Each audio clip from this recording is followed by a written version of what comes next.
కాశీలోను రాత్రి దర్శనం చేసుకుందాం అనుకున్నాం గుడిలో. టైం లేక దబంగ్ అన్నారు. రాత్రి మేము అక్కడ పడుకున్నాం బైక్స్ పార్క్ చేసి. మా ఎదురుగానే ఇక్కడ ఏమంటారు కుస్తీ ఎక్సర్సైజ్ నేర్పేటోళ్ళు ఉన్నారు. అంటే ఒక తాత ఉన్నాడు నేర్పుతున్నాడు. చూపిస్తా చూడండి. తెలంగాణ సే ఆయా प्रयागराज। ये क्या बोलते हैं फाइट को, क्या बोलते हैं? अखाड़ा है।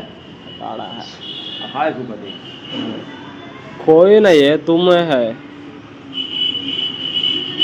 मुझे हिंदी नहीं मालूम। బొమ్మలు భలేగా ఉన్నాయి. పెయింట్ వేసి చూడాలి కానీ మంచి ఆర్టిస్టిక్ వేసి.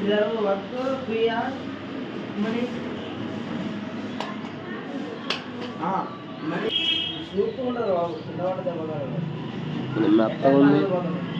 తుమ్ ట్రైనింగ్ కర్తా సాబ్, ట్రైనింగ్ కర్తా. ఆయన ఫ్రీగా కుస్తీ పట్టడం నేర్పిస్తాడంట. ఇలానే నేర్పిస్తారంట కుస్తీ పట్టడం.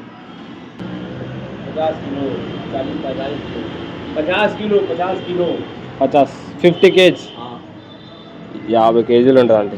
హిందీలో చాలా చెప్తాం లేక నాకేం అర్థం కావట్లేదు. మనకు తెలుగు ఒకటే వచ్చిగా.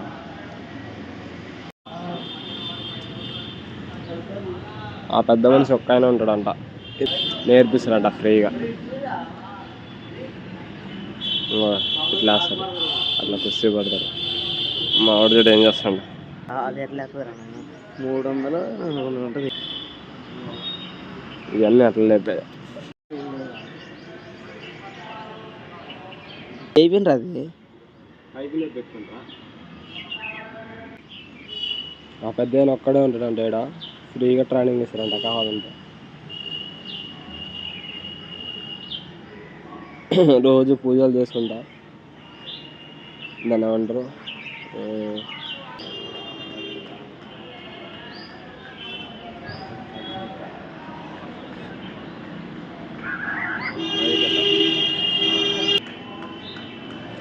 ఒక శిష్యుడు వచ్చిండు తాతయ్య కాడికి అప్పుడే.